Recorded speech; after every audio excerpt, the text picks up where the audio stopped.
Voici les 4 infos du jour à retenir. Si vous restez très souvent assis au travail, en cours ou à la maison, sachez que c'est dangereux pour votre santé. Il faudrait marcher 3 à 5 minutes toutes les 30 minutes selon les nouvelles recommandations de l'Agence nationale de sécurité sanitaire. Rester immobile trop longtemps augmente les risques de diabète, d'obésité, de maladies cardiovasculaires ou encore de certains cancers. De son côté, l'OMS recommande aux adultes de pratiquer au moins 2h30 d'activité physique modérée par semaine, comme la marche, le vélo ou la natation. Ensuite, je voulais faire un point sur les négociations pour un accord de paix dans la bande de Gaza qui ont lieu en ce moment en Égypte. Israël et le Hamas ont échangé des listes de prisonniers palestiniens qui pourraient être relâchés en échange d'otages israéliens retenus à Gaza. Le Hamas a évoqué, je cite, un esprit d'optimisme sur ces négociations mais réclame des garanties de la part du président américain Donald Trump et des médiateurs que, je cite, la guerre à Gaza finira une fois pour toutes. A noter que plusieurs hauts responsables américains, qataris et turcs ont aussi rejoint les négociations ce mercredi. En France maintenant, plus de 10 ans après l'attentat du 7 janvier 2015 contre Charlie Hebdo, la rédaction du journal a demandé l'entrée au Panthéon du dessinateur Charb avec le soutien de ses parents. Alors le Panthéon, c'est un monument funéraire situé à Paris où sont enterrés de grands noms de la République française, comme la scientifique Marie Curie, l'écrivain Victor Hugo ou très bientôt l'ancien ministre de la Justice Robert Badinter. Selon Ries, le successeur de Charb à la tête de Charlie Hebdo, le dessinateur coche, je cite, toutes les cases pour représenter les valeurs de la France. L'attentat avait fait 12 morts, dont 8 membres de la rédaction de Charlie Hebdo, parmi lesquels d'autres caricaturistes comme Cabu et Wolinski.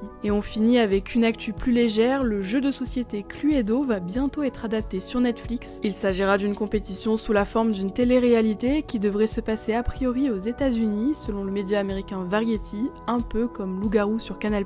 Comme dans le jeu d'origine, les participants devront résoudre un meurtre et retrouver l'identité du suspect, le lieu des faits ainsi que l'arme du crime. On ne connaît pas encore la date de diffusion de cette adaptation.